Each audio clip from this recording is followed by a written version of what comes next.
Hey guys, welcome to another Let's Chat Aqua live, and I'm waiting for the video to catch up here because of the stupid live delay thingy. But I hope you guys are doing well this wonderful weekend, and I hope your tanks are doing well. How are you guys doing out there today? Shout out to Aqua Balls, Ryan Faze, Past the Dirt Road, Damian Bloodstone, Damian Markham, two Damians in this chat right now. So that's kind of cool.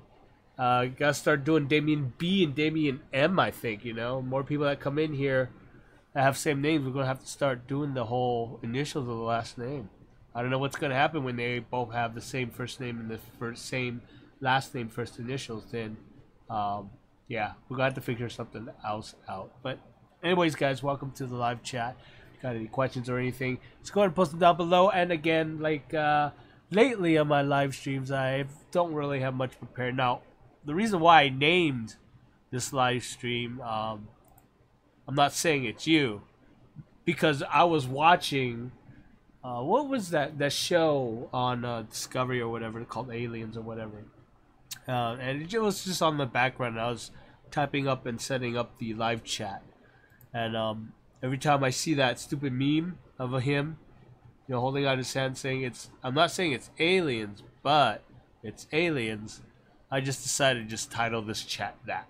I honestly have nothing really planned or any topic planned for this particular live chat this weekend. So unless you guys have a topic you guys want to talk about, let's go post it down below and we'll talk about it. Now, there's some other things. We're waiting for more people to get in here. So if you get in here and you're just watching now, say hi, post in chat, let me know you're here. So I'll give you a shout out. Podge, McLeod, welcome. Rich Mick, what's up? How you doing? Cam Raleigh, welcome to the chat, guys. Ancient Aliens, that's what it is. Damien B, Damien Bloodstone. But I'll just call you by your last name, Bloodstone. Even though I don't think that's your last name. Is it really your last name? That'd be kind of cool. It's like so medieval. So medieval. Substrate. We can talk about Substrate. Well, Substrate. Especially, well, mainly you're going to worry about Substrate for planet tanks. So let's go over Substrates really quick. Yeah. I haven't hit that video on that yet, other than just choosing my top 5. But when you talk about Substrate, I categorize them. Okay, I categorize 3 ways. First of all, there's supercharged Substrate. There's planet tank aid substrate, and then just inert substrate. Inert substrate is just gravel, right? There's nothing to it. It's just rocks, okay, or little tiny rocks, right?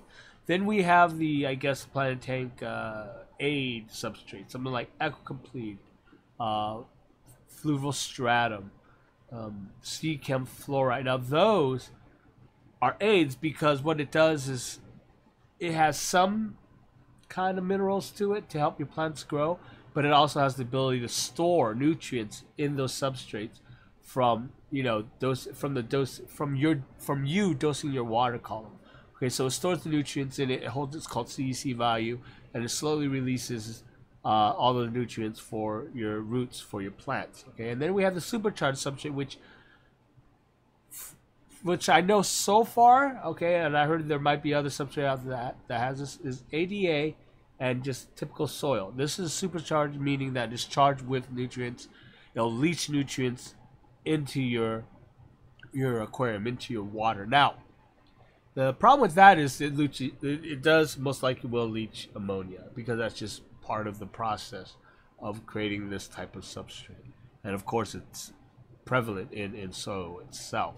So you have to deal with that. But the great thing about that is, especially if you're going to start up a new tank, then you don't need to worry about dosing ammonia or using live fish or whatever to cycle your tank, because it's already there. It's going to last you.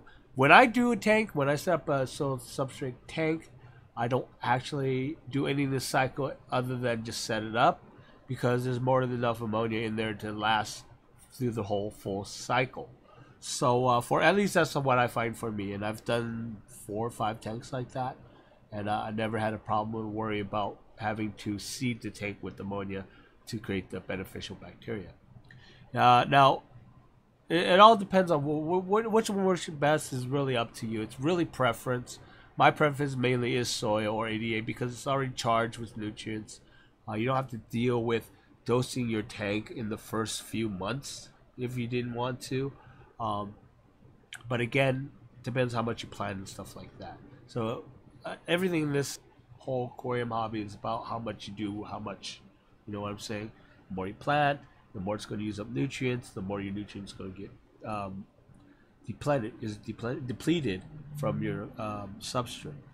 So that's one problem. So let's just hit to the high. Let's hit to the highest point, which is the supercharged substrate. Even with soil, nutrients will run out after a while, after a long time, I would say. For ADA, it's like a year or two from what people report. For soil, I've seen it last longer than 3, maybe 4 years sometimes. But I never go that long in my tank, so it's usually hard for me to just let it sit there and find out. I mean, I think of the most I went with the soil tank was 3 years, and it was still going before I redid the whole tank again. So it does run out. The other thing with ADA is it will break down after a while too. Okay, so that's one thing you have to keep in mind. And breaking down meaning it turns into muck, right? It becomes mud after a while, and it becomes really, really, really dirty. Okay, same thing with the aided substrates like AQUA or whatever. Those are known to break down. How long it depends on the brand itself. Okay, but it does have the CC value thing, so it's not about how much nutrients is charged in it. It always reuses the nutrients, okay, of whatever you put in your tank, assuming that your substrate doesn't break down. So that's a good thing about using those type of substrate because it'll just keep recharging itself based on how much you dose your tank. And then of course inert substrate is just inert substrate. The best thing to do is dose your tank as well as use root tabs. Okay, going back up again. Back to the supercharged substrate. When it runs out of nutrients, of course you just keep dosing your tank, or use root tabs. Okay.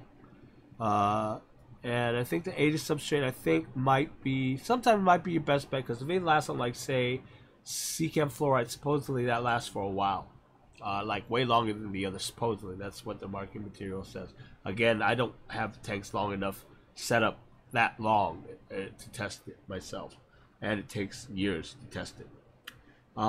But again, for those type of aided substrates, dose your water column so that can use those nutrients, as well as put in root tabs. Okay, it's a double. You're doubling up the nutrients, but at least you're giving nutrients to your plants both in the water column and in its roots. For supercharged substrate, you really don't need to put in root tabs until that's all depleted from the substrate itself. Dosing your water column, I would say after a few months you start dosing your water. But again, you have to look at your plants, see how they're doing, and then decide whether or not you should dose it or how much you should be dosing it.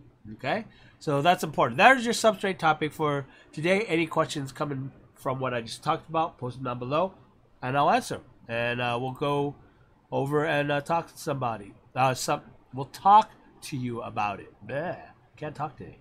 Sorry about that. I already said what my favorite is, so I can't talk to you. I don't know what's up with that. I own a Fluval 2.0, not a 3.0. 3.0 though, it's a little more, from what I understand, just a little more gadgets. Same as a 2.0, but it has more stuff to it. I know you can control it. I know you can control the 3.0 on itself. On the 2.0s, you have to get a controller for it or something like that. Like you can't program it, to turn on and off. I don't know if you can do that for the 3.0, but that's what I heard. For the 2.0s, you have to hook it up to something to have it control itself, or like two lights at the same time.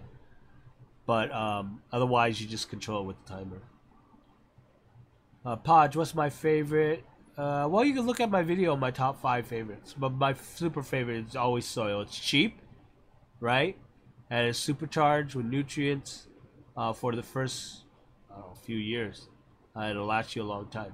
The only problem is, and a lot of people hate this, is sometimes it might get messy. For me, I just vacuum it up. Assuming, here's the big point, assuming that I don't move plants a lot in that tank, okay? If I started, say, a Dutch style tank, I probably won't use soil, because for a Dutch style tank, I tend to move my plants a lot. And honestly though, you shouldn't be moving your plants a lot, because it takes time for them to reestablish itself and then grow again. Every time you move it, it stunts the growth. It's going to take time for them to reestablish the roots and start growing again. So it's best not to move them if you can't help it, right? But for Dutch style, I just have a knack of just moving it around, because that's what Dutch style is all about. You know, placing the plants in the right areas and stuff like that. But yeah, there you go. Soil is my favorite. My second favorite is ADA.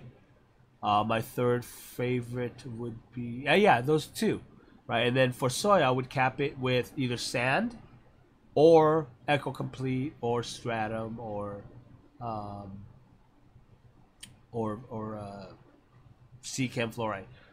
My favorite out of those 8-inch substrates though would be AQUA. I know a lot of people rag on it, but honestly, AQUA works really, really well, especially if it's capping soil, because the soil is going to feed the AQUA nutrients, and the AQUA is going to store those nutrients to feed the root plants. So you're just doubling it up for your root plants. You know, you're doubling up the nutrients storage for, you know, better root growth.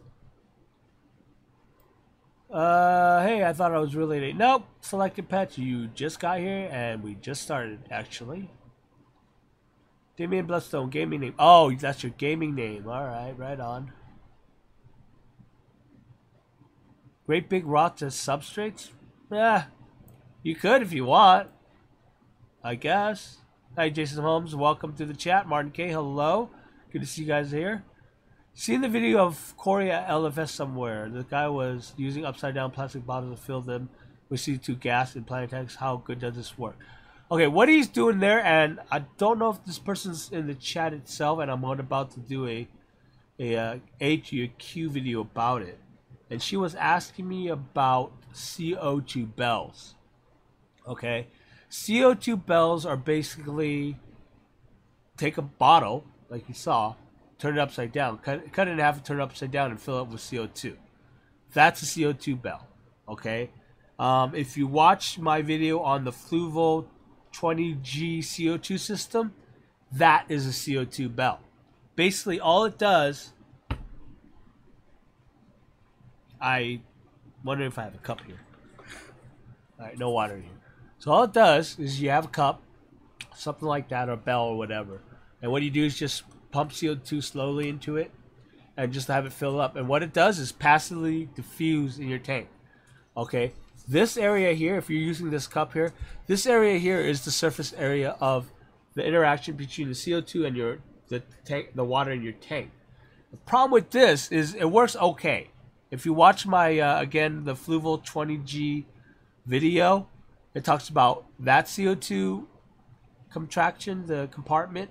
It's what it is actually a CO2 bell, and what it does is it passively diffuses CO2 into the water. So you have pure CO2, hopefully pure CO2 in your bell. Okay, whether if it's do it yourself, then it's not pure, but it's still CO2. And then what it does is this surface area here is where it's diffusing into your water. The problem with bells is that bells are usually something like this big. All right, sometimes smaller, sometimes bigger. My Fluval 20G bell is kind of about this big, a little wider and a little bit narrower. And the problem with this is when you have a passive diffusing system like that, you're dependent on the surface area of the water contact to the CO2. So the more surface area, the more diffusion you're going to get. This is in no way more efficient than, say, a bubbler, a diffuse mister, okay, or a reactor. Okay, reactor and diffuser, okay, a diffuser, a bubble mister will diffuse CO2 way faster into your tank than a CO2 bell, and a reactor, whether it's in tank or in line, will diffuse CO2 way faster than CO2 misters. Okay, So again, it really depends on you. Does it work? Yes, it does work. I mean, if you watch my video, it'll show you the results of what I had in my 10-gallon tank. The problem with that is, again, CO2 bells are usually small, so small surface area, so only works really well in small tanks. 10 gallons, the Fluval 20G goes up to 20 gallons and works decently with 20 gallons, but I have to keep refilling that bell. Now, the thing about these bells is that you probably set it up and kind of control the CO2 bubbles pumping into your cup so that you can kind of time it so that it fills it up just about as it before it uses up, you another drop of bubble goes in. You know what I'm saying? So you're keeping it at a steady pace on this diffusion. That way you don't have to keep refilling it like I do with that Fluval 20G system. Again, you have to watch that video to understand. That video will tell you exactly what those things are. For a do-it-yourself, which you've seen in that video, is basically take a water bottle, cut it in half, and then put a sucker on it, like a silicone sucker on it, and put it on your side of your tank, and just pump CO2 into it, whether it's do-it-yourself or pressurized CO2, and just have it hold the CO2 and just let it passively, naturally diffuse in your tank. Now that is actually more efficient than the CO2 diffusing your tank from the top of your surface of your water, because the CO2 in the air is, is mixing along with the oxygen. Okay. Naturally, when you have the air to the air exchange happening on the top of your tank, you have the O2 and CO2 exchange happening. CO2 will always diffuse faster than water, but there's not that much CO2 that's going to get diffused in your water that way. If that makes any sense. So when you're putting CO2 into a bell, you're putting that concentrated CO2, and only this area here is in contact with the water, so that you're mixing just pure CO2 or diffusing pure CO2 in the water. So you're going to get a lot more concentrated CO2 in the water. So it's a lot more efficient than just getting CO2 from the surface of your tank. I hope that makes sense. A little hard to explain without laying it all out in a video. I got some Ultim natural contra soil while I was out there to try out. I have not tried that out yet. Everyone keeps saying a lot of stuff about it, but I can't find anything about it. So I have to go look. I know it got rebranded, so that's probably why I was having a lot of trouble finding it. So I have to look up Ultim Nature Contra Soil. It used to be just Contra Soil. So I tried a new substrate called Ultim Nature, and it did not like the cycling process. It took a long time. That's what Pastor Road said. Hey, all, lurker mode on for a bit. Hey D, welcome to the chat.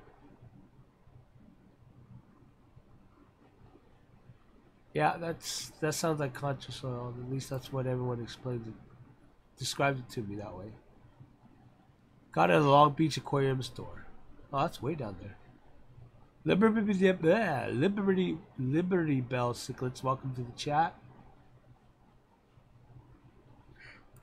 Well, if it takes you a long time, then you probably should have seeded your tank with ammonia then.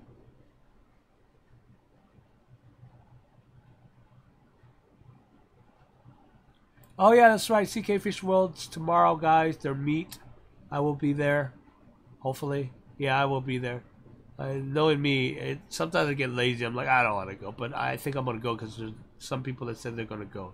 So I want to meet them. So no problem. I'm glad they can help. AQUA, what's the location? It is in West Covina. But if you're in Long Beach, you probably have to drive over to the mountains into the valley. And then through the valley into past Pasadena and the West Covina. So, hey, Cecil's Hobbies, welcome. Welcome to the lurking. It's not in Monrovia, it's West Covina. My bad. I said Monrovia in the video. It's West Covina. Hey, Ken. Welcome to the live stream, buddy. Glad you can make it. Yeah, I go complete capping the dirt. It's cheap. Dirt's cheap, or soil's cheap. So is Echo Complete. So it makes a good combo.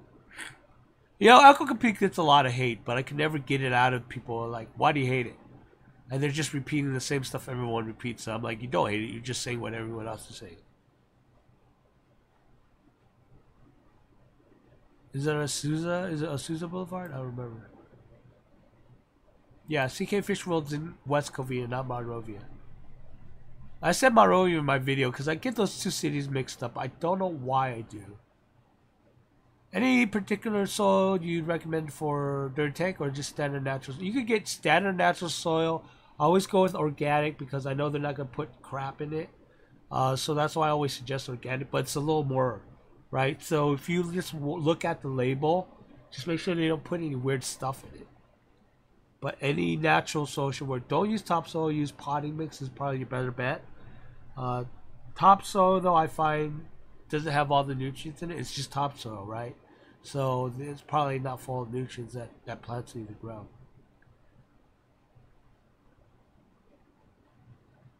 I have an Aqua Sky in my 30-gallon great for gold. Nice. I personally don't like Aqua Sky because, well, it's Aquarium, isn't it? Aquarium stuff's just overly expensive for what it is, and it's not my favorite. The only thing I buy from Aquarium is their tanks. Everything else they up the pricing on just because it's Aquarium, and it's not the best made equipment, I find anyways. But a lot of people might have good luck with it. I've seen CO2 tablets online shopping. I've tried it myself. Everyone tried it. It's supposed to melt CO2. It's not real CO2. It's not real CO2. It's carbon, but not actual CO2. Does it help your plants? I don't know. It's just as bad as the liquid carbon. They say that stuff. Look, if it melts your plants, then it's useless. All right. Anything that would melt your plants is supposed to help your plants, regardless if it's one or two types of species. Is useless to me. That's why I don't use liquid CO2 or Excel or whatever they want to call it. What kind of light do you use for Christmas moss and nano tanks? Any light will work for Christmas moss. Like any plants, the more light, the better. You know what I mean? Better light, the better quality light, the better. One day, if I ever finish the next video on the lighting series, I do talk about... The next lighting series video is about more expensive lighting kits. And I say it's more expensive because it's not just intensity, but the quality of light. And I talk about, do you really need it first? Okay, because people are going out buying expensive lights when they don't need to. And it doesn't make any sense to me. Buy a light that is in quality. Okay, and here's the thing. If you do buy expensive light, they're in quality. That's the point of buying an expensive light. Okay, something like Planet Plus, Fluvo 2.0, 3.0s.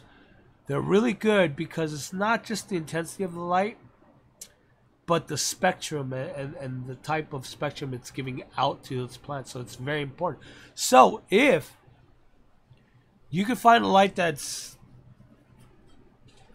good and it's not that intense but has all the spectrum in it, then you should be able to just get away with growing healthy plants that way. Okay? Again, it's not always just about intensity. It's about the quality of light, which quality means the spectrum that it's illuminating from the light itself. So again, you got to watch my aquarium videos or aquarium lighting videos that explains it all. Always look for the quality more than just the intensity. And that's the problem with nowadays when you go to a farm or whatever. And you say, well, my plants are growing. People are like, get higher lighting. It's not higher lighting. Get better quality lighting is what they say. Okay? Floodlights are not best quality lighting. Okay? It's light. Give you a good green spectrum, a good blue spectrum. But what makes plants full and instead of looking like a straight up thin guy, it's a nice buff guy, right? So the red spectrum is what makes your plants buff. Okay, if that makes more sense. And the red spectrum is hard to get because I don't know why. First of all, it's harder to penetrate water, and second, I think the nanometers needed on those red lights are a little more expensive. That's why you don't see that much of it in the lighting kits. As well as if you do too much red, it will stop becoming that daylight that we all look like in our tanks. will start looking more red. Okay, more like dawn. Okay, so that's probably why a lot of manufacturers are trying to balance that out. You know, the color of light that we want to see, that plants don't give a crap about, but we like to see in our tanks, versus giving the plants the quality and intensity that it needs to grow. So, you know, these manufacturers need a way to balance it. Now, on my upcoming 60 gallons, what I am doing is I'm getting a grow light that grows plants, and all it is really a grow light. So it's giving me blue and red spectrum. So if I put that up on top of a tank, everything's going to look like a dark room in which you're developing film in. It's going to be red. Okay, so there will be like no white light. Okay, the plant's going to love it, but my tank's going to be all red in the dark, and it's going to look like I'm a psychotic killer about to kill someone, or I'm developing film. So what I'm going to do is mix it with the floodlight, and it's going to sit right next to the grow light, so that it mixes the lighting together. So I'll be able to see my plants, give my plants that green spectrum as well as a lot of the blue and the red spectrum, and we're going to see how it grows. So again, quality of the light more important than the intensity of light, and that is a very good point, because, and there's proof, because if you ever go to the ADA gallery in Japan, you know ADA, okay, place, where Iwigumi, Amado Takayashi, or whatever his name is. God, I can't get his name right now. It's his company. He's the guy that created, the Iwigumi style type of tank. The carpeting and everything like that. So if you go up there to go to their gallery, which Tom Barr did, and again, Tom Barr is one of those guys, big name in our hobby for planting tanks. He went up there with a power meter and he measured the lighting, the light intensity in those tanks. And this is a gallery full of Iwigumi type of tanks, like just luscious growth and everything, okay?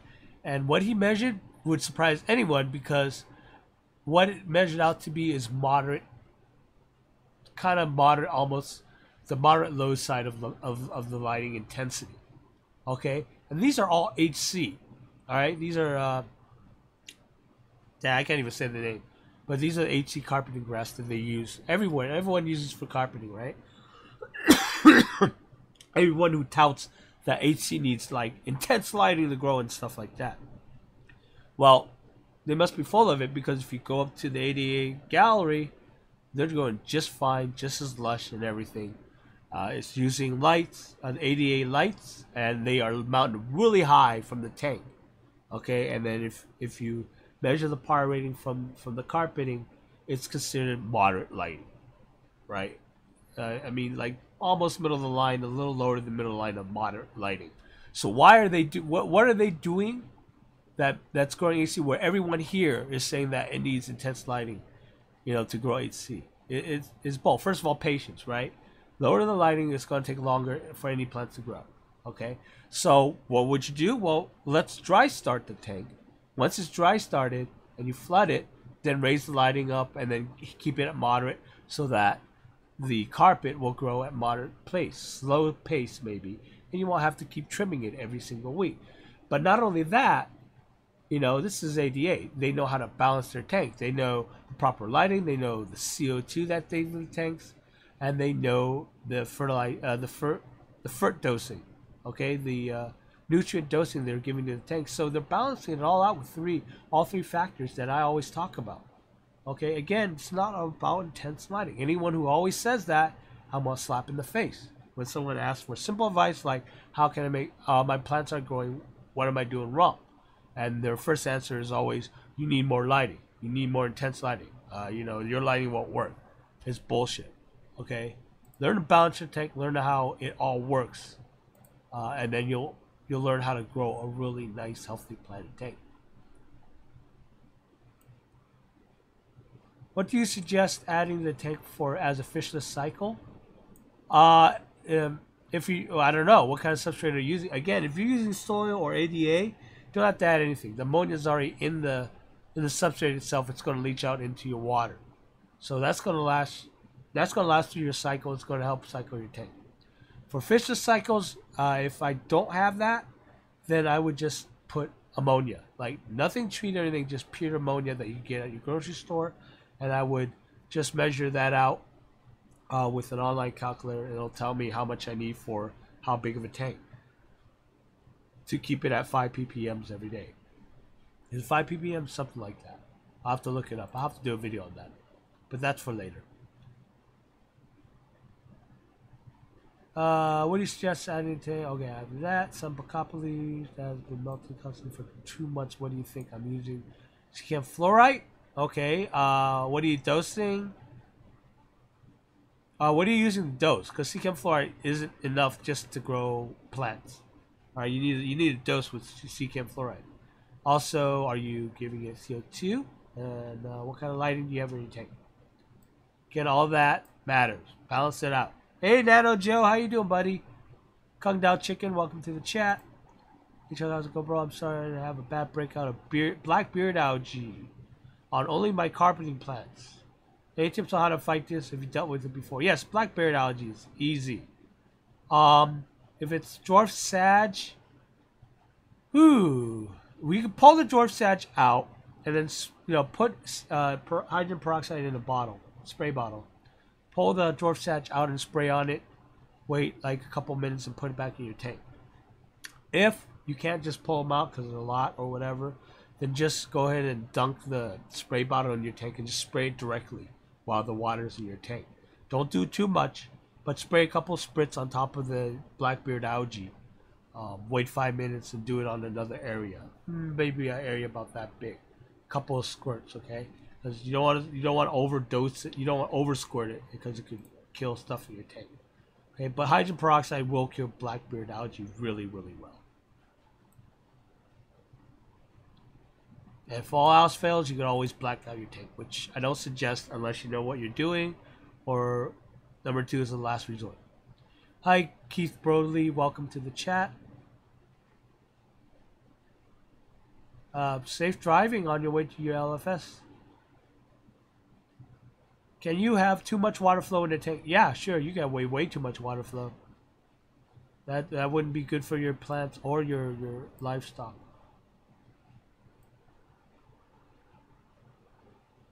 So they're called bells. They're called bells, CO2 compartments or whatever. If you want to look up, if you want to buy a glass bell, CO2 bell, which you can find on Amazon, they're called CO2 bells, and you could easily just search that on Google. But that's usually what they call that. CO2 bell, CO2 compartments, CO2 chambers.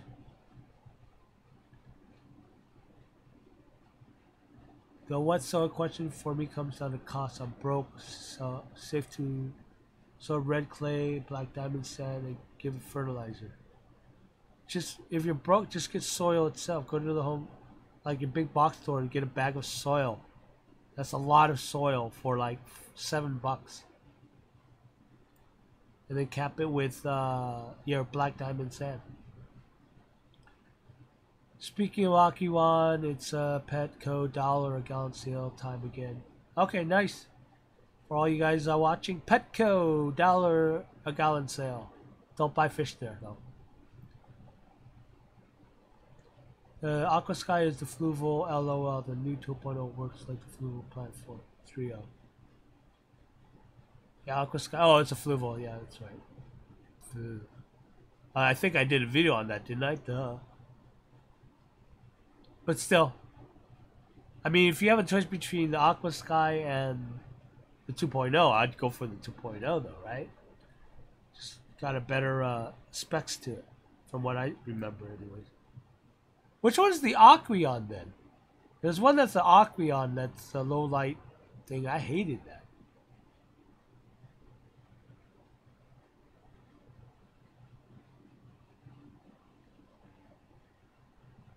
D, you ordered a little bit better light this week. Nice. Of course I'm proud of you. I'm always proud of you, D.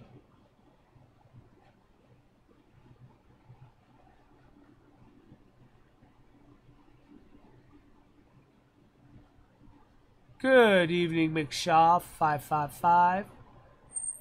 And I don't know if I said hi to Tampa Tom when he came in, but hi, Tampa Tom. A slap in the face. A slap in the face.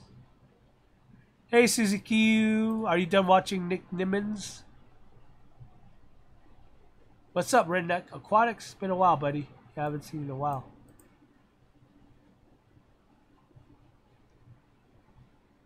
It's 4:30 a.m. in Australia. Oh, man. What are you doing up? It's crazy, man. What would be too much flow? I was going to do a 406 on my 40B Planet 6 because I've seen 406. 406 what? The Sunset 406? What do you mean 406? I am not sure what you mean by 406. Anyways, keep the questions, guys, coming. And we'll be right back with, boom.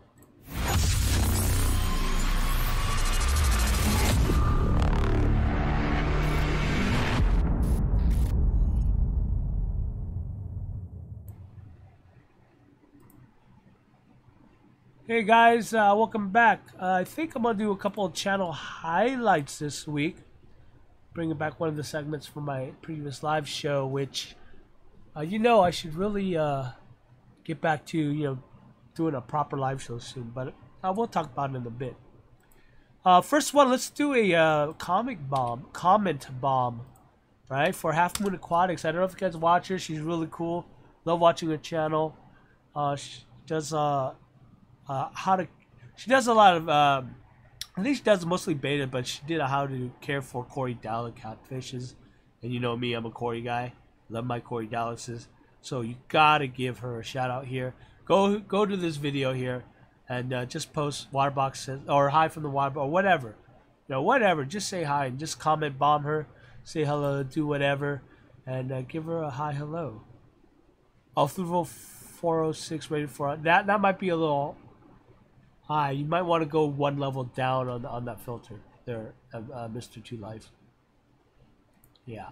So yeah, give her a comment bomb there. How to care for Corydalis. Tell her say hi. Tell her the water box sent you to her. Second video bomb. Let's bomb. I think this is Jay Wilson. It's Jay Wilson. Yeah, this is Jay. Comment bomb him. He was fun to watch once in a while. Let's see here. Here's his channel or his video to comment bomb. Again, he makes a lot of videos, very random, you know, videos. He does just tons of different ones. I think mostly cichlids, if I remember right. So there's so many channels, it's hard to keep up with all of them. But yeah, a lot of cichlids, a lot of this just random fishy talk. So another good YouTuber to check out. And the third one, Fishman. Go check out Fishman. Go get him a shout out here. Right? Leave a comment. Tell him the Waterbox sent you. Say hi to him. Fishman just does a lot of different fishy videos. I think freshwater. He's got a reef tank and everything. So, yeah. A lot of fun out there, guys. So I think, yeah, he just hit 2K just recently. So congrats to him there. But yeah. There's some channel highlights there. Hope you guys enjoy it. Check it out. Have some fun there. Say hello for me. And descriptions. And by the way, you know, should I start doing the trivia again? I don't know. The trivia is just so weird, you know, because the chat is just so laggy that everyone, you know, keeps missing the question. So it's not much fun, you know. We're getting stomped because you have a slow connection or something. Stir-bys. I love stir-bys. They're so pretty. Oh, really? Your stir-bys. Mick stir-bys laid eggs 3 months back. That's very cool. For Timothy Dawn, no CO2. I have low light. I'm not sure what it is. I'm saving up for a better quality light, and I'm not dosing anything. Well, you suggest I dose. To make it easy on yourself, dose the all-in-one fertilizer. Okay, Aquarium Co-op makes one. It's called Simply Green. H2O Plants makes one. It's called Vital. H2Oplants.com. Dustin'sFishTank.com. Dustin Fish Tank, he has growth juice. It's an all-in-one fruit there, and that is a really good fruit there too. Most all-in-ones are pretty generic and works decently well. Those are the three I suggest because those are the three I messed with. The other one I messed with is just getting dry fruit. There's a dry fruit mix that mixes. It's like an all-in-one fruit mix, and you mix it with just regular water. You mix about 5 bottles for I think like $16 or something like that. 5 stir-bys, 6 peppers, 15 bronze. I love the Cory love we have in here. The Cory Dallas's love here. That's really cool. We gotta make a little group, little subgroup of the water box. The Cory crew, Cory Dallas's crew. I can't say Cory crew because then it'd be like a fan base or something for Cory at Aquarium Co-op. So we have to go the Dallas's crew or something like that. I don't know. Come up with a good name, guys. I have a Fluval 306 rated for 70 gallons on a 37 workspace. And just stick with the 306. Yeah, I don't know. You know what? Yeah, you might actually get away with the 406. Don't the Fluvals have a ball bearing on it, or a whatchamacallit, where you could just shut it down halfway and then it'll slow down the flow? So maybe you want to look at that, or maybe you could put your own ball valve in it. Ball valve, that's what it's called. Yes, you should, but not when I'm sleeping. Hey, what's up, Ryo? Welcome, buddy. I haven't heard from you in a while. Kim S. My Corys have the daily orgy. Daily eggs. Is that bad? Well, no. I guess that's good. I mean, maybe you got rabbit Corys.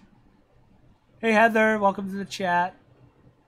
Just dropping by and leave a like. We'll watch the replay. All right, Heather. I will see you later. I understand how it is.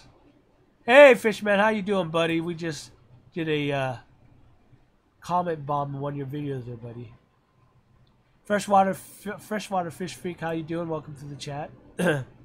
But yeah, I mean, other than that, guys, any other questions you guys might have? I'm sorry I don't have anything prepared, like in the past, live chats, like, last few live chat, like I had anything prepared, but it's just been on that break. I'm actually enjoying that break because I've been doing that to binge a lot of shows. I just binged, I binged, what's that one, not Black Mirror, is it Black Mirror? Yeah, I think it's Black Mirror, the show where it's really weird, dark, it's all about the tech world stuff. I think it's Black Mirror. And that binged Westworld, which is kind of cool. And then got to season 2. And it got like cool but weird and then wonky. I don't know, it just went off the rails. And then I binged the Sense8. Sense8 was good. I love Sense8. That was fun. And then I've been doing a lot of playing my Planet Coaster game. I like, building amusement parks and stuff. But usually that's my break. I just come home and just veg and do that. Which is a nice break from just coming home and just always hitting those videos. And I know I don't get much videos out that way, but I just need that break before I just go insane. But I will be recording the meet tomorrow, so there's that. And I got a couple of stuff already outlined. I just have to set up and stand in front of the camera and just start talking. Which, I don't know why I'm so lazy to do that right now anyways. And then I'm just going to get a light under my butt and then just release video one after the other for like 5 or 6 months. It's usually how it works for me. Panda, emeralds, and Julie eyes. Emeralds are nice. Julie eyes are nice. I love my panda Corys. Panda Corys are really, really fun. And they're so cool. They look like pandas. Yeah, rabbit Corys, Kim. I mean, that's cool. I mean, are they actually hatching, though? Are your eggs hatching? You try to breed them and just sell them. Water control level does? Okay, then get the 406 and just use the lever to control the flow if it's too much. Perfect. There's nothing wrong with getting a bigger filter. What which is actually cool. I like a bigger filter because it's just more room for more biomedia. You can never have enough biomedia, honestly, in my opinion. So if it has a flow controller, then that's perfect. You can just control your flow. Now, how much flow you want is, I don't know. If you have plants in your tank, then you just want a nice sway. You don't want it to be like all bending over like it's a hurricane kind of thing, right? You want a nice sway, and then you'll have a nice flow. And it's not only that, but you have to set it up so that the whole tank's getting the flow. You don't want any dead spots if you can help it. Sometimes you can't help it because of the decorations or whatever. But you gotta try to figure out find out where all the dead spots are, and just try to make sure that the flow's in there. Have you watched Westworld? I just said I binge Westworld. It's just season 2 was just a little awkward. The thing I like about season 2 was the Native Indian story, and stuff. But then when what's his name's daughter got all into it, it got weird, and then, I don't know. Towards the end, it wasn't all that great. I don't know. And I don't even know if they do season 3, right? What are they calling it? They're still going to call it Westworld? That doesn't make any sense. I don't want to spoil it for anyone. But honestly, Westworld's been out this long. If I spoil it for you, it's your fault. So, bleh. Name is Substrate Rabbit Corys. Ha, there you go.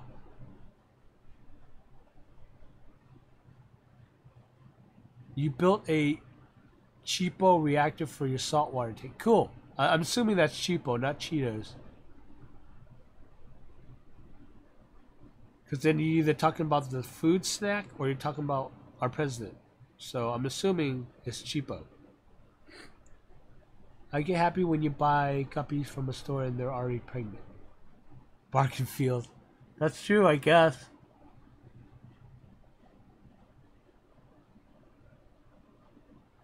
Yeah, it's the burnout thing, or it's just like you just need to take a break. Like for, I don't know, since December, since my dry start method like exploded, that video, I haven't stopped making videos since December. So after six months of constantly making almost 3 videos a day, it just gets overbearing after a while. It just ties you down.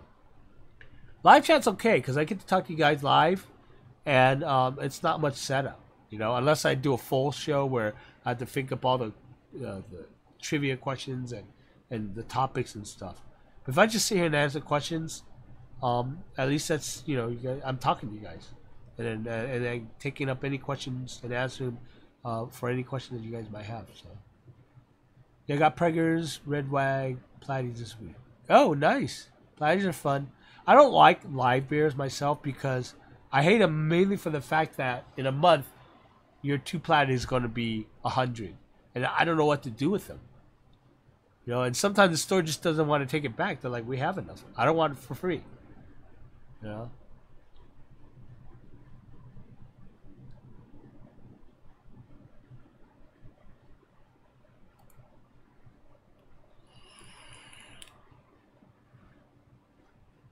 What's your favorite tank you have going right now? I only have one tank really going. I have other tanks going, but they're not doing anything. They're just sitting there running. Other than that one 5-gallon with a mono shrimp in it, there's no livestock in them. All right, they're only that 120-gallon long that I've showed you in the last video is the main active tank I have running. All the other tanks are just running just because I have a filter on them and I want to just keep the biomedia going. So it's just cycling the tank, and it's just cycling the detritus that's in the tank. What can I feed my Corys? You know what Corys really love? Drop what do you call wafers, algae wafers in there. Corys love munching on them. At least my Corys do. People can confirm. I don't know in the chat. What do you feed your Corys? Otherwise, they'll take any leftover flakes that float to the substrate, to the floor of your tank. And they just munch that stuff up. But yeah, like Cecil's Hobby says, Plico wafers work well. You fix a live bear problem with the largest cichlids. That'll work, I guess.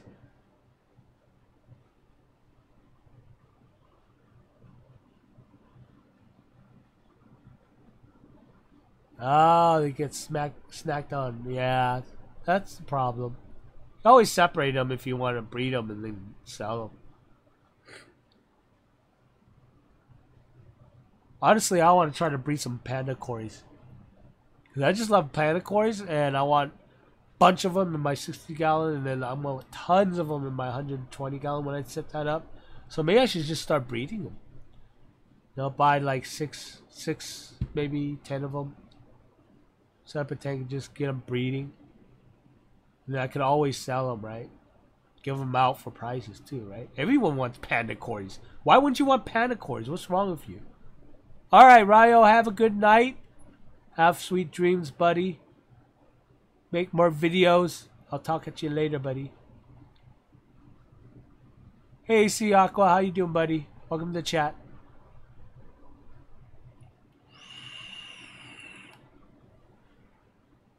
Let's see what else. Hey, here's an opinion.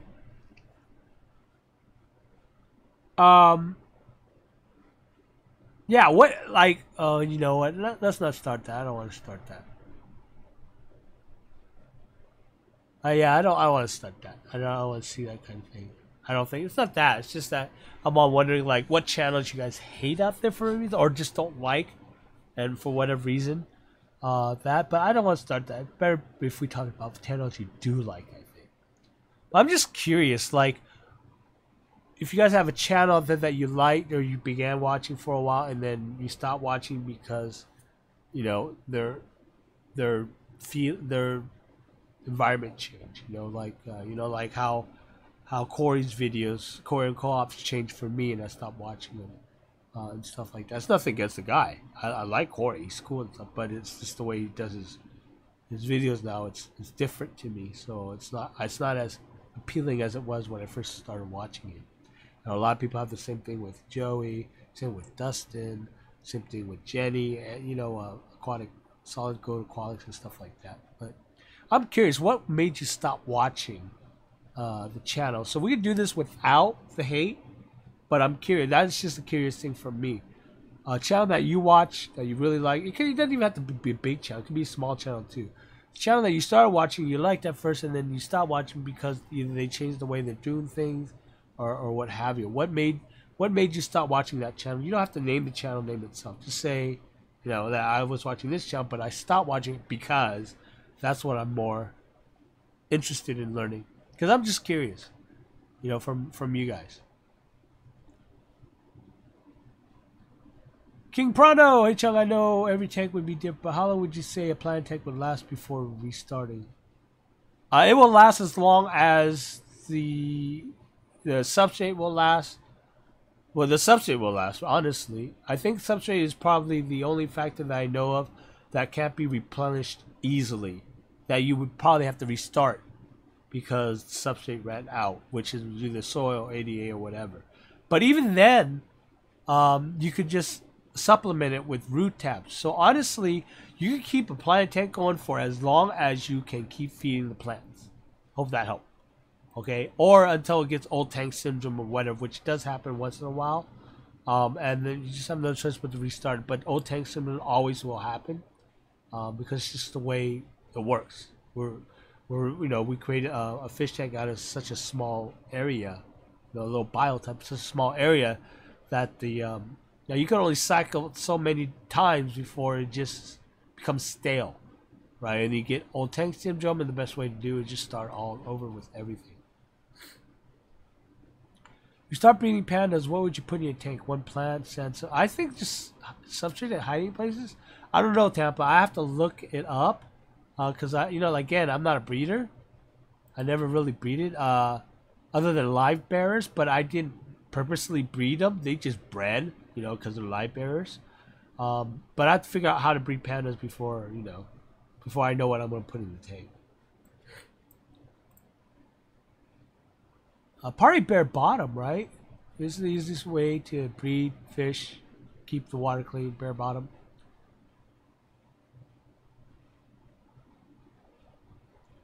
Kim asks, your Corys eat Fancy Feast canned cat food? Seriously, or is that a joke? Because everything else I could understand. Cantaloupe, peas, algae wafers, smashed corn, overcooked broccoli. They hate carrots and apples. Okay, good to know. But I didn't know Fancy Feast canned cat food works.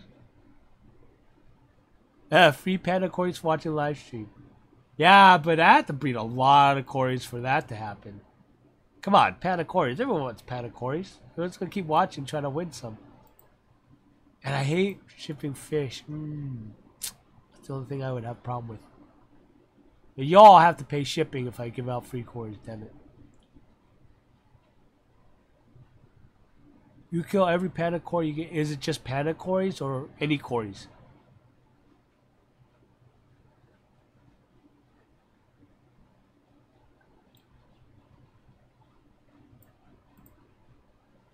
Fishman, with me, I only lose interest when they stop returning comments. Just like any comments? Like, if you left a comment and you said hi and they didn't reply, then you would lose interest?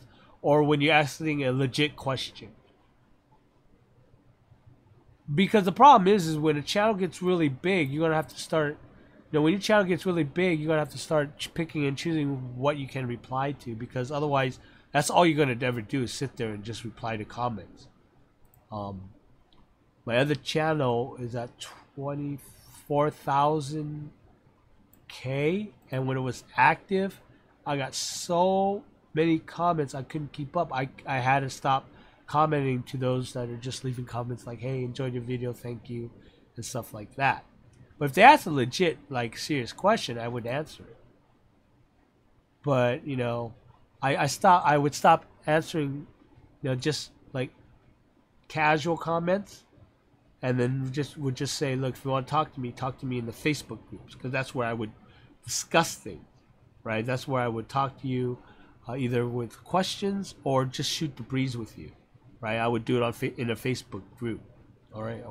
Or if you know me more personally than on chat and stuff.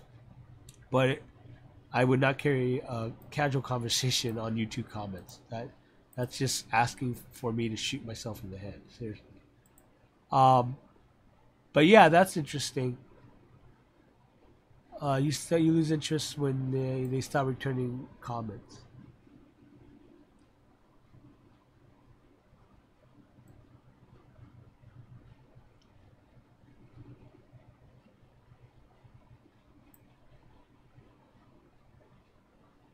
You're catching a lot of cories in Peru? Oh, I bet. You use sand sensitive. Yeah, I love using sand mainly because of my cories. Freshwater freak. Most of the big channels, I just lost my interest. Can't even put my finger on exactly why. So freshwater fish freak. Is it mainly because maybe the intimacy's not there anymore? Is that maybe that is why? I'm wondering about that.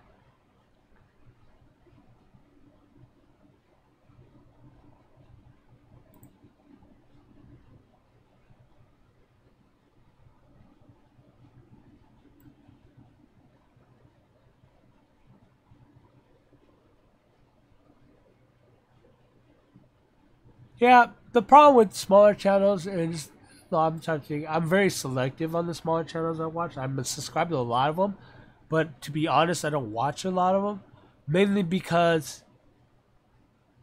I don't have that much time, right? And if I want to watch your videos, then you damn sure better put time into your videos and make it very straight to the point where I would enjoy watching it and at least still get to the point, right? Some people will sit on the camera and just ramble on about the fish tank, which then I would just go to the next video. Or try to teach you something but keeps rambling on without any real point or real organization to it, then I have to move on because I don't have that much time. And that's just the honest truth. If you can't make a very, engaging video where I want to spend time watching it, then I would have to move on. I mean, you can be the coolest person in the world, the nicest person in the world, but if I don't have certain things that would catch my attention to keep watching the channel, then I'd have to move on. Because honestly, to be simply honest, there are a lot of freaking channels out there. And there are a lot of channels that I watch other than yours. If you can't give me either the information, you're just babbling on and on, or you're not just getting anywhere with the video. But that goes for any channel, really. Even the big channels, like there are some. Well, you know, like for instance, Korean Co-op. There are a lot of his latest videos I don't watch much because there's just a lot of either talking or talking about business, which again, I'm in a business. I just don't want to talk about business at the time when I'm looking at fish videos, you know. And then he might do a review that I already of a product I already know about, so I don't need to watch that either. Or maybe I do want to watch it, but then he's just going too long on about it, you know. So yeah, Martin K, Aquarium Co-op, like I just mentioned here, you only watch some of their videos, not as good as it was. What made it good, Martin? I mean, I have a feeling that really, because he was smaller back then, for me anyways, so it was a lot more intimate. So, yeah, Ryo, go to bed. Yeah, I mean, if you haven't gone to bed yet.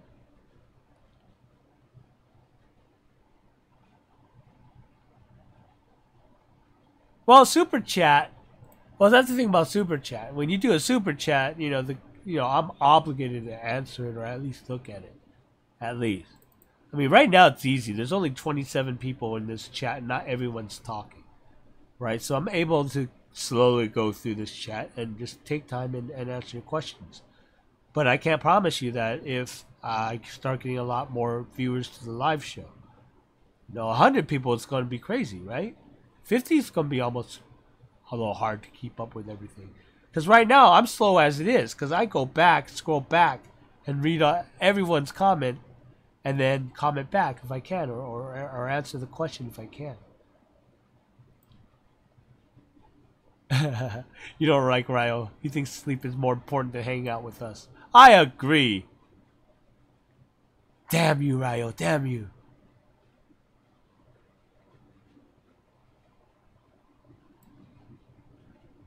Hey, Mark Osborne. How you doing, buddy? Planet Ace. Planet Soil 55 still burping air after 2 months. You can do it now. The problem is when that happens, and you can't get around that. You're gonna get air pockets. My 20 gallon, I think once in a while still does it, but it's very rare now. But when I first planted it, first maybe 2-3 months, I saw bubbles here and there. But after 3 months, I think it starts going away. I don't know how long you've been after 2 months, so it probably is okay. You know what I do, Mark, is when I do water changes, I'll purposely like take a fork or chopstick or whatever and just poke around at it, and just try to loosen any bubbles since there's no livestock in the tank. And I'll just poke into the substrate and just try to release as much air as you can. Oh, Fancy Feast, so it's not a joke. So really, is there a certain brand of Fancy Feast?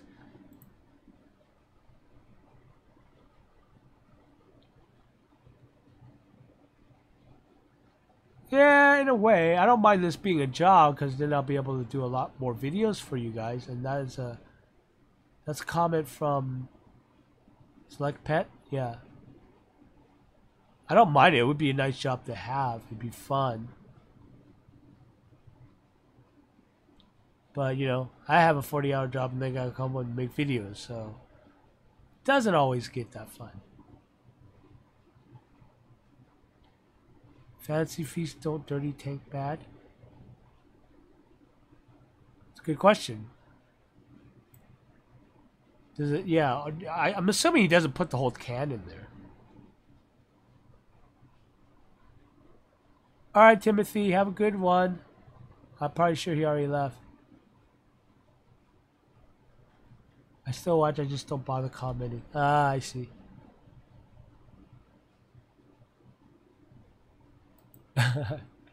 Okay, I don't know why you're killing panda cories. Don't buy any more panda cories. Stop killing them. Who's asking like questions? See, when channel goes from hobby to full-time job, the content takes turn. Could be, or by the time it goes to a full-time job, they're big to where they've covered almost everything. Because sooner or later, I'm gonna start running out of topics to talk about. Once I hit all the beginner stuff, all the intermediate stuff, then there's really nothing about advanced topics other than the advanced topics are about experience. So the other thing I could do is build more tanks, to the point where, well, why does Joey have all these tanks? It's simple. He has something to talk about. But once you set it up and you got it going, there's not much more you can do about that tank other than give updates. The problem with giving updates on a tank is that unless there's a drastic change, it's just a boring same video, after video after video, and that's a problem, So what do? You build more new tanks, but if you build more new tanks, you'll run out of room to make more tanks to make more videos. So there's a lot. There's just so much you gotta try to counterbalance and everything.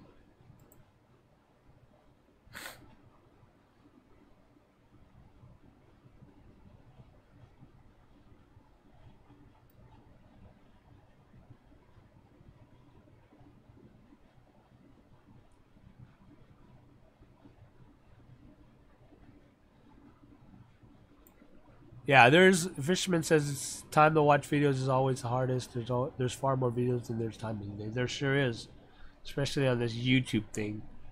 But yeah, tons of videos. That's why you have to be picky and choosy of which ones you can and can't watch.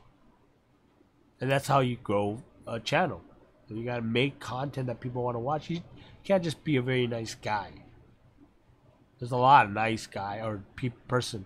There's a lot of nice people out there. But it doesn't mean that, they make a video that you really want to watch.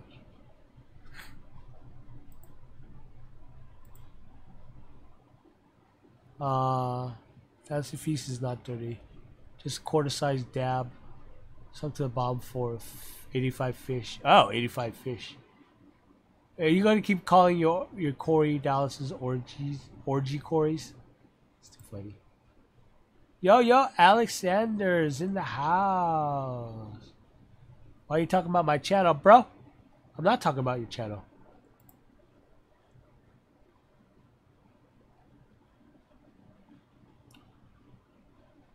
Wait, were we talking about your channel? Nah, we didn't talk about your channel today.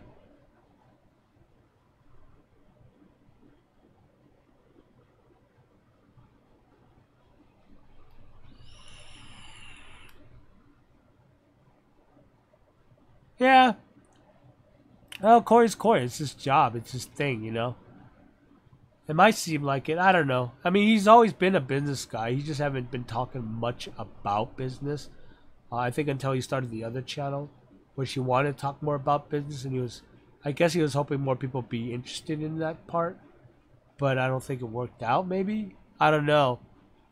I don't know. I don't know exactly. I never talked to him about it. Everyone always seems cocky. Everyone says, Joey seems cocky. Dustin seems cocky. Corey seems cocky. But, but when you talk to them face to face, they're not like that at all. So it's a lot about perception. A lot of people, especially when you do YouTube, trust me, and I know this, is you can say something, people will take it the wrong way, and you have no intentions of meaning it that way. So it's just weird. It's just people just see it differently when they're watching you on the other side of the screen. And I've been through a lot of that type of stuff before. And then you have people out there that's just purposely starting shit up just to start stuff up. I don't know why people do that. It's petty, it's stupid, it's dumb, but people do that. They just like drama, I guess, Yeah, the title of the video really matters if I want to watch or not. True. Like the title of this video. I'm not saying it's you. Which, by the way, meant nothing. And I explained earlier in this chat was that the reason why I named it that was because of watching Ancient Aliens in the background. It was on my TV while I was putting the schedule together. And then I always, when I hear that in the background, I always think of that meme. You see the alien guy going, I'm not saying it's aliens, but it's aliens, right? So I thought that was funny, so I just made that the title. But I could probably say that. So if anyone says that, well, my plants aren't growing, I'm like, I'm not saying it's you, but it's you, bro. And that should be my my canned response from now on. Pretty harsh though, right?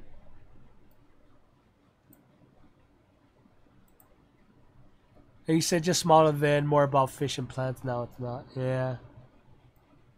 You know, this is one of those things that YouTubers run into is after you do so much videos, you've been around for a long time, it starts being repetitive. You gotta start, yeah, you gotta think of better things, you know, new things to do and stuff like that. So sometimes it can be, you know, tough. Oh, I don't know how you would not acknowledge super chats. That sucks. I would always say thank you at least. I live in a town with Corey and asked if he wanted some art or wanted to collab. Let me film some fish. He said, you either irrelevant or accomplished. He actually said that? Seriously, Alex? Come on.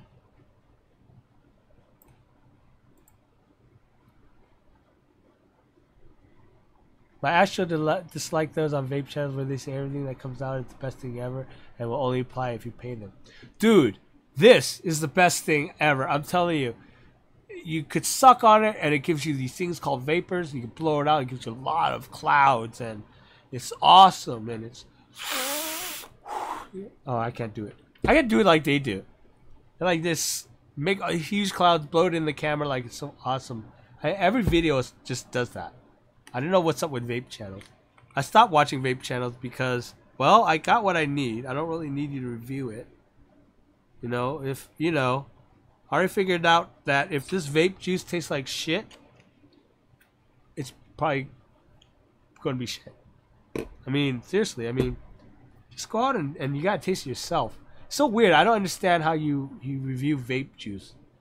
You know? That's just weird. I don't know.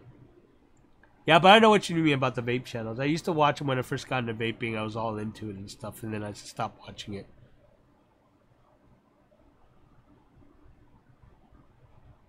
Alright, take care, fish man. I know you're gone already. So that's the problem about being behind on chat. Everyone leaves, and then you're too late in saying goodbye. Can I grow Monte Carlo without CO2? Yes, you can. It just won't be very full. It won't be puffy. Any plant could grow without CO2. Just the more CO2 you give it, the more fuller it will look. Okay? Everyone keeps asking me that. I go, you could grow plants without CO2. It just doesn't look as good.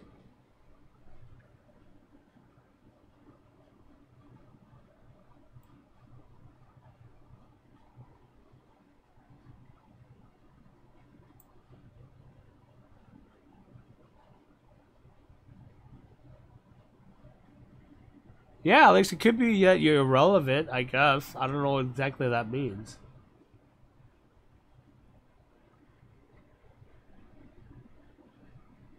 Oh, you just... Oh, okay. So, Freshwater Fish Freak says, when I relaunch my channel, I'm just doing art, aquarium decorations, and whatnot. So, you're just doing just like aquascaping? Is that what you're going to talk about? Yeah, I don't know. I'm surprised you even said that, Alex. That is just very weird you said that. Are you talking to him face to face and you said that in your face? Or is this like through chat message or something?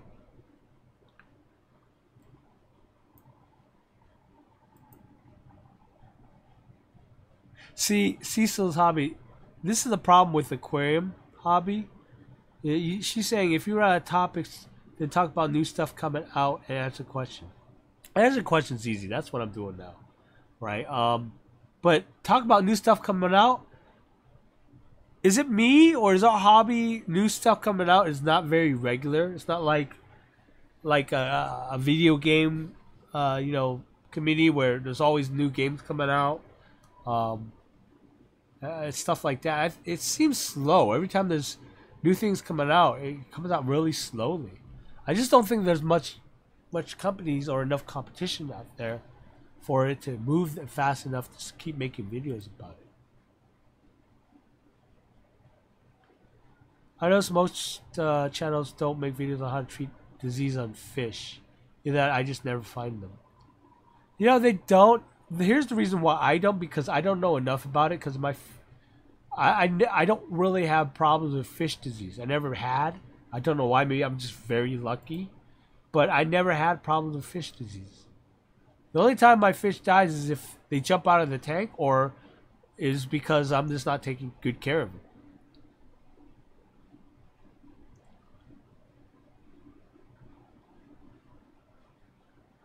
Oh, that's interesting. I don't know why, Alex. That's weird. That's surprising hearing that coming from Corey. Yeah, you, Mark. Well, yeah. I think it was you, yeah. When you took that thing, when you thought it was personal. It wasn't personal, dude. I was just talking. All right. Okay, put it this way, Mark, and to anyone else out there. If you're sitting here and you hear me rant about something or something and you think it was personal, it's not. You'll know it's personal because I will say, Mark, you're an asshole. Get out of this chat. All right? But you're not, Mark. I'm just saying.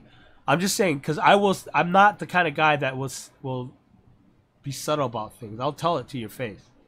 If I don't like it, I'll say, get the hell out of my face. I've done it before. I don't care, honestly. If you piss me off that much that I have to say it to you, I pretty much mean it. You know? So at the point, I don't care. So try not to, like, if I go off on a rant or something, I do that all the time. Right? And it's not because, and it might be off the back of maybe your comment, but that wasn't directed towards you. You'll know if it's directed towards you because I will tell you to your face that it's to you. Right? But if I'm like suddenly ranting and suddenly just going on again and you're still in the chat and you're not banned or kicked, then that wasn't for you. That wasn't meant for you. If that makes sense.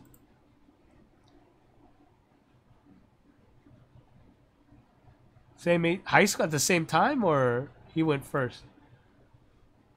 The secret of the history of the aquarium. Living in the aquarium says you wish you know Corey know well. He grew up at the same time, same high school. So, hey, Daddy's Aquarium, welcome to the chat, buddy. Freshwater freak. I love ancient aliens. It's so ridiculously stupid. It's a hoot to watch. Yeah, I know. That's one of the reasons why I sometimes have it on. I'm like, what is this guy talking about now? Well, what are they talking about now? Welcome to the chat, Stefane. Alright, Select Pet. Have a good drive. Yeah, everyone always needs to go to the pet store.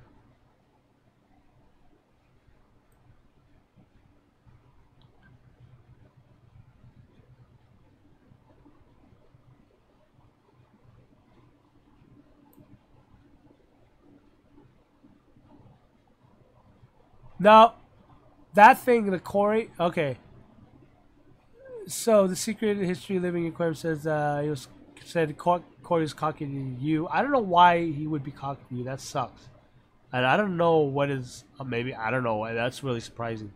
But the whole thing between him and Dustin had to do with Corey paying ads to play in front of Dustin's videos, which is fine. It's no big deal.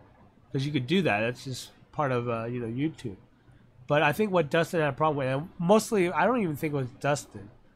I think it was mostly his views, is that Corey, in Corey's video, he introduced it like he used Dustin's opening phrase. What's up, fish tank people? I think that's what it was. So he kept doing that. So people thought that he was doing collabs with Corey or something, or they thought Corey was trying to, do something dodgy by buying ads put in front of his video and then pretending he was him or something like that. It was this whole thing, but then I thought they made up because Dustin went on Corey's live chat and said, hey, we worked it out and stuff like that. But I don't know. I know there's something weird between. All right, Dustin and Joey are friends, right? I believe they're both friends, and Joey's friend Rachel. So you have that side of like the fish community, and then you have Corey's side fish community. You have Corey, and then he hangs with Corvus, Steamfont, I think Aqua Pros, Flip Aquatic. So it's kind of weird. There's like this two big group kind of that mingles and doesn't really cross over something. I don't know. It's really weird. I usually don't try to stay out of it, but I don't really say much. So, you know what? Here's the thing, Alex. Did Corey say that to you after or before you met up with Dustin? Because, see, there's this weird thing, and I thought it was settled, but it sounds like it wasn't settled. I know there's something with Joey and Corey. There's something that went on between that whole thing, too. It is just so weird. I mean, Corey's cool. I mean, I watched him, you know, when he was earlier too.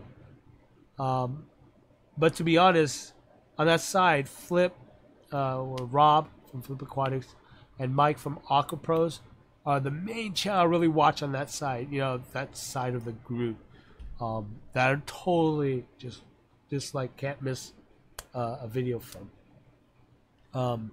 But everyone else is cool. I like them, but I don't like constantly keep up with them. Whereas like Rachel, Joey, and Dustin, I watch all their stuff.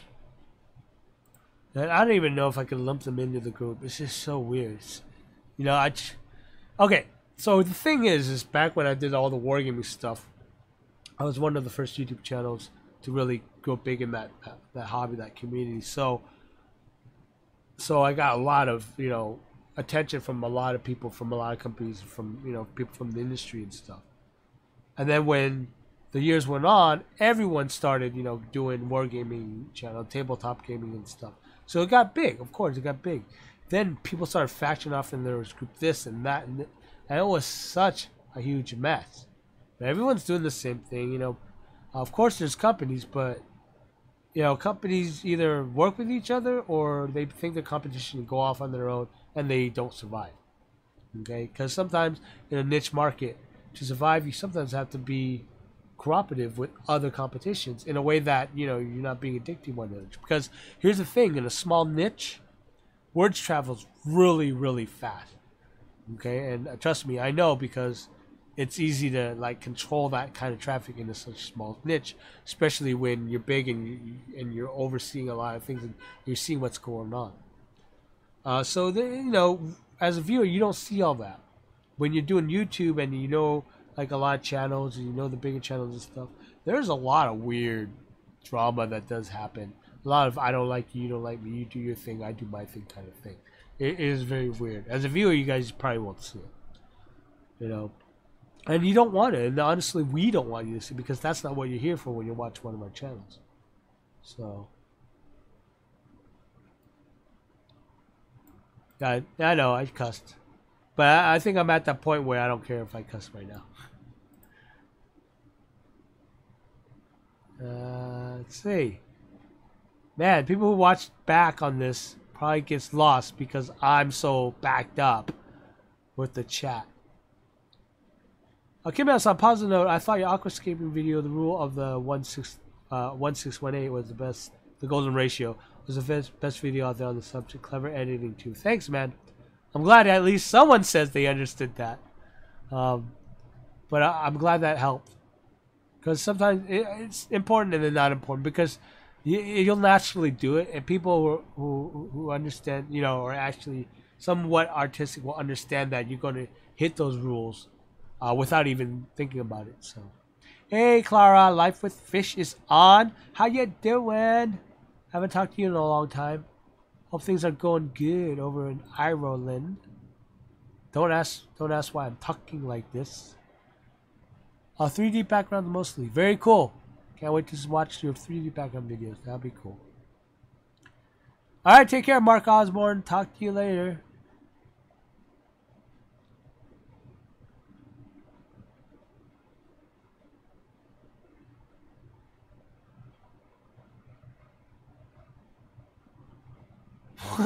It just sounds so weird. Why would anyone... Alex, that sounds weird. Okay, for someone to say, hey, I'm busy. I'm one of the biggest names on YouTube, and the fish fam I created will take it all over. Kind of thing. That's... Why would someone say... That's... I cannot picture him saying that. That is very weird.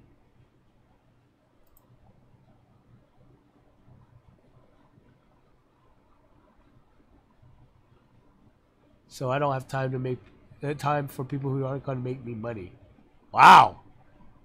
That's pretty weird.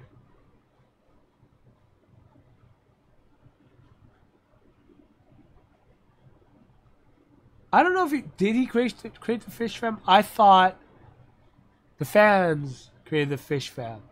And they just started calling themselves fish fam, and then it meant that everyone who is the aquarist that's in the YouTube and watches our channels and stuff is the fish fam. I didn't know it was like led by anyone kind of thing. Because I don't think there was really a leader for Fish Fam. You just Fish Fam.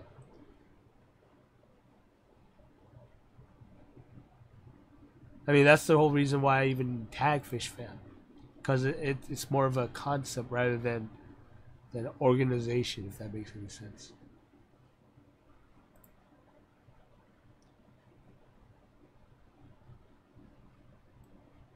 What's up, Corey Bohr Aquatics? Welcome to the chat.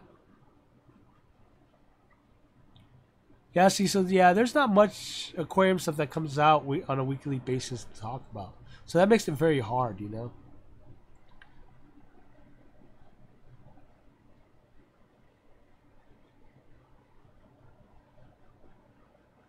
Alex, that is just weird. I don't even know if anyone would say stuff like that. That's very weird, dude.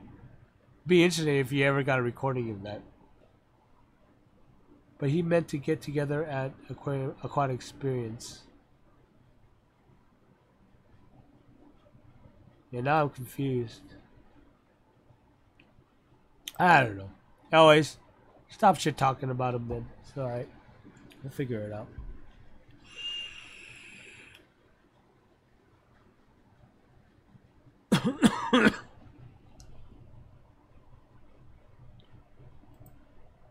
It was after Dustin, Alex? Well, maybe that's it. I don't know. Like, again, I don't know what the thing is between him and Dustin. I thought they fixed it after that whole thing, but maybe it's a different thing now. Hi, Priscilla. Welcome to the chat.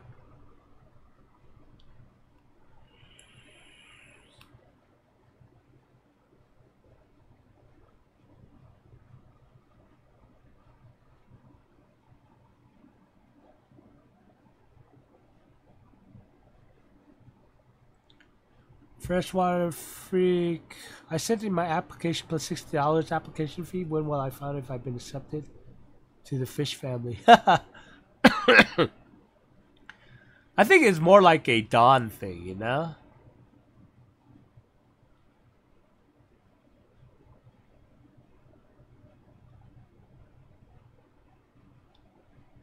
Dang, it should have been more clear. Yeah, you should have. Oh, anyways. Sorry, Priscilla, you just came in and I'm about to say goodbye to everyone, I think, unless there's more questions. But again, it was great hanging around with you guys this weekend. I will probably see you guys next weekend. And yeah, tomorrow will be the meet for the Scape Club over at CK Fish World. Awesome fish store, man.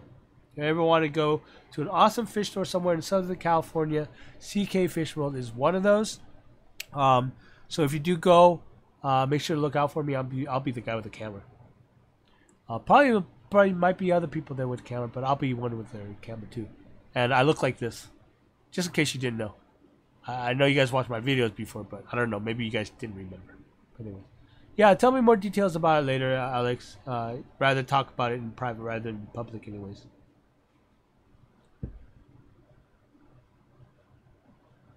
Oh, Jasper, I'm sorry, buddy. I know you just got in here. See you at 4 tonight. Maybe I'll try. If I see you live and I'm online, I will go and jump in on your chat. But I don't know. I have so many videos I really need to do, and I think I might be motivated to actually do them today. So maybe. Fingers crossed. I don't know. Al Coco, what is your question? Go ahead and ask your question, please. Go ahead. Jasper, go ahead and ask your questions. I'm not going to go right away, but go ahead. Ooh, I don't know that. I'm not a breeding guy, Todd. You'll have to ask someone else. Maybe someone in the chat can answer that. How many CPDs should he get for a breeding colony? So, yeah, I'm not a breeding guy. Horrible questions. I don't know anything about breeding. That only what I read on YouTube, on Google. If you only feed your a fish once a day, would you pick morning after? I feed him in the afternoon because I only feed him once a day. I feed him right after I get off of work. When I come home, I feed him because it's nice to watch. You know, it's nice to relax to and wind down to. So I feed my fish in the afternoon after I get home from work. Am I entering anything in the auction? If I can, I'm gonna be donating some plants to the fish club for them to auction off, so that for the money for the club. But that's about it. I don't think I have anything other than extra trimmings that I'm gonna put in the auction. But personally, I don't have anything in the auction that I'm gonna put in there. Core boy, what time? I'm gonna be there early. It starts at 12:30, but I think I'm gonna get there around 11. Maybe a little early, just to film some footage for the store and stuff like that. Any way to soften water, DIY? Okay, you could soften water by putting peat in your filter, but that's only temporary. Use driftwood, that'll soften the water a little, but not, I mean, depending on how hard your water is, it won't soften it that much. Depends, again, how hard your water is. Best way though, if your hot water is very, very hard and there's no other way around it, you're probably gonna have to go RODIY. RODI water, not RODIY. RODI water, and then mineralize the water before you put it back in, put it into the tank. So that's. But the other way is you could use Indian leaves, I believe, almond leaves, to soften water. Substrate, depending on the type of substrate, some substrate softens water. But yeah, those are ways you could soften your water. I wish there were an easier way to soften your water, because that'd be nice. I like softer waters for my fish, especially I keep a lot of South American fish. I choose morning, they need their breakfast. Aww.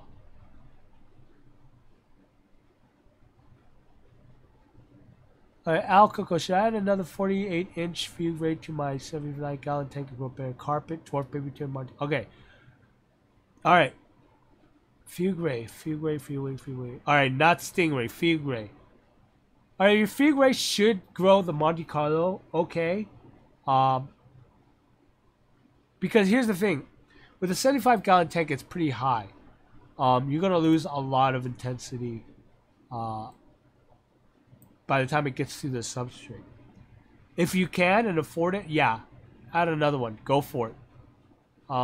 You can't, I mean, you could always just shut one off, or you could, have one turn on in the morning.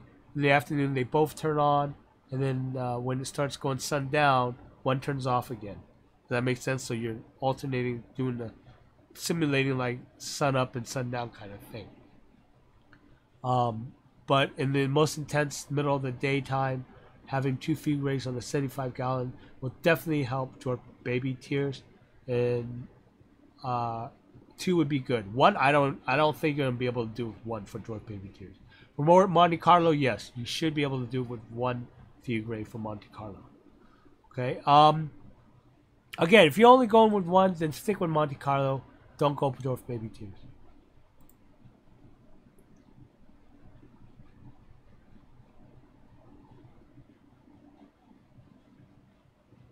Jasper, great. DSM is looking great in the sunlight. Pretty vital. Okay, how do you like the DIY generator kit you did a review on? CO2 generator kit? It's fine. Just do it yourself. CO2 generator. If you don't mind mixing the mix all the time, then it's perfect. It works well. Just go to eBay. I told you, it's like in the video. Get one for 15 bucks, something like that. Just get that, and then get 2-liter bottles, and you're good. Oh, and then of course get the mixed citrus acid and baking soda. And then you have to remix it every maybe 2 weeks. Auction a tankscape by you. Oh man, you know what that means? You know what that entails? Past the dirt road, I would have to bring an aquascape tank. I have to lug it down to CK Fish World, and I'm just lazy.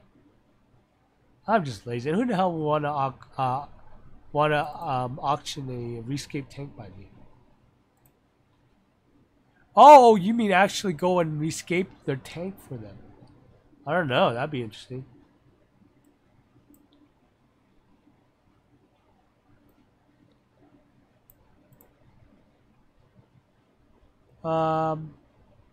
Corbo, go to a funeral. Go to your... Oh, tomorrow you have a funeral to go to. Ooh, I'm sorry about that. I thought you meant now. I'm like, what are you watching my live chat? Go to your funeral.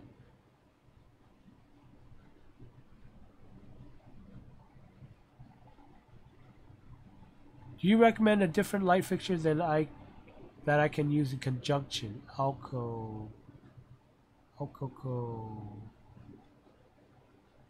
Honestly, if you could, well, see, this is the problem. You're dealing with a 75-gallon tank again, very tall tank.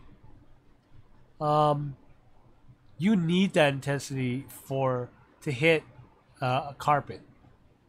I would just suggest that, or if you had the extra money, the Fugue Ray, or if you had the extra money, go with the Ray 2. Okay, the Ray 2 for Phoenix, the Phoenix Ray 2 is built. I don't know if they make the 48-inch Ray 2. The Ray 2 was made to penetrate depths. Okay, so that would work great for some, and you would be able to do HC with that if you had a Ray 2 and a Fugue Ray on the 75-gallon. You would have I think you would have pretty well for HC. If you ask if there's another one that's cheaper, I don't know. Honestly, I mean, you could try. I mean, the carpet plant you're talking about are green plants, so you could go with maybe a 100-watt floodlight and see if that works, since they're cheap enough, and then you can see how that works out for you. 100-watt, 150-watt maybe, and then see how that will do for you. Because like I said, it is cheap, it's like 20 bucks or whatever. But then, what is it, 20 bucks for 100-watt? It might be 40 bucks. But then see, that's 40 bucks off of another Fugue Ray or another Ray 2, right? So that's something you have to balance out. Right? I'm not sure if you could look at something like the high intensity beams works, because I still don't know much about them other than the cheap kit I got, and they're cheap. Right? Really, really poorly made. So I wouldn't even think of going up to the higher stuff. Even though people are telling me that, oh yeah, my plants are going like crazy and stuff. I don't know if I could go up to that, because just a cheap version is really cheap. It's horribly made, that I can't trust that they would do anything else in their line of products really well. You know, it could be just them putting more highlights that doesn't have the quality of lights for growing plants, and still cheaply made. If I'm making any sense here, I don't know. For that though, if you do have the money, if you're serious about growing plants, Fugue Ray, or you want more penetration, Ray 2, or if you want, or something that's comparable but a little more expensive to Fugue Ray, is the Fluval 3.0 or 2.0. 2.0 is cheaper than 3.0. So if you go with the 2.0, they're about the same thing. There's just more bells and whistles than 3.0 that I don't know if you want or not. Okay. But if you ask me for that's my suggestion. Those are the two brands I usually go with. I know for sure work. Okay. Let me see here. Let me move this chat window over here, because I can't see the stupid scroll bar on this other place, this other monitor. Alright, my water hardness, blah blah blah. Has anyone heard from Captain Savage? No, well, didn't he just do a live video yesterday? Or am I thinking about the wrong person? Oh, I'm thinking about Sergeant Tank. No, I haven't heard from Captain Savage. Yeah, look up the Ray 2. The guy is built for just penetrating depths.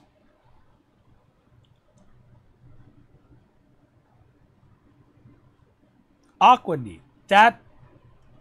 That's the Aquarium light that everyone was talking about earlier. I hate that thing. You can't, I don't think you can post links. Here, let me go and post.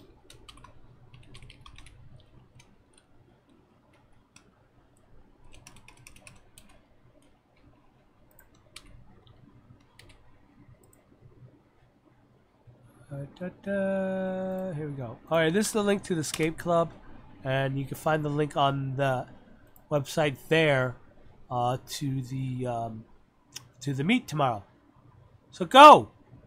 If you're going, leave a message in the Facebook group and let me know you're going so I can look out for you. Even though I probably won't know what you're talking about. Best shoaling fish. There's a lot out there. I don't know which one's the best though. Schooling fishes, I would say Ramino tetras. They're really cool when there's a ton of them together.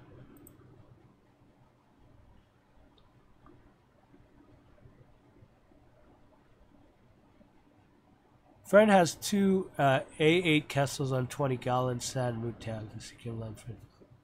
It's unreal. And so, yeah, those Kessels are nice. I don't recommend Kessels. Every time I recommend a Kessel, everyone's like, I can't afford that. Or, it's too much. And even Kessel, yeah. They're nice, but I could spend money on something else to build the tank. You know, and you know, by buying a Phoenix or a Fluval, I'm gonna have to go with that.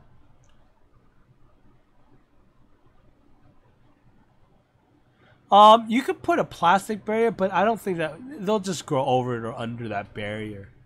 But it will help. You can put these plastic dividers. Just find something that's plastic that's that won't leach in anything in your water. And you can do it. I don't know what there's these things. It's like cardboard, but it's not. It doesn't deteriorate in water. I forgot what it's called. Those will work good. I don't know what it's called, but if you go to the supermarket, you know how they have those little green stuff they separate fruit with. I don't know if you guys know what I'm talking about. It's like a little decorative border things. It's what that stuff is made out of. So you can put that in the ground and separate it. It'll help a little, but you know the roots just grow over or under it. So the only other way I can think of is just separating them. You know, every time they grow into each other.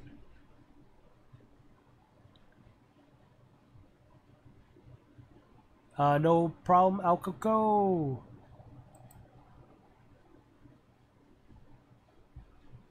Yeah, see, Todd even said so. He had barriers without success. Because I've done it with barriers too. But I did barriers to hold up the substrate, not to separate the plants. But, you know, I was hoping it'd do the same thing, but it never works. They grow under or over it. Sometimes even through it, if it's a really determined plant. The roots will just knock through the plastic. It's crazy.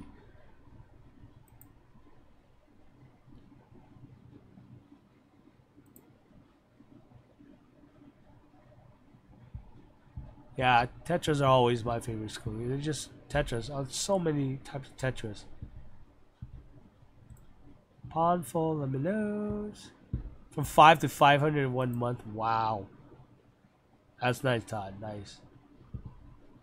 Alright, guys. Thank you for joining me. I gotta take off. I need to get something to eat. Work up the courage to do some videos. If not, I gotta prepare for tomorrow. Because that means I have to go outside and see the sun. I haven't seen the sun in ages. I'm kidding. Anyways, I love you guys. Thank you for joining me this week. I will see you next week, and hopefully I'm able to get some videos out this week other than just a quick update kind of thing. Again, if you go in tomorrow to the skate meet, I will hopefully see you there. Love you guys. Stay wet with your tanks, and I will talk at you guys later. Bye.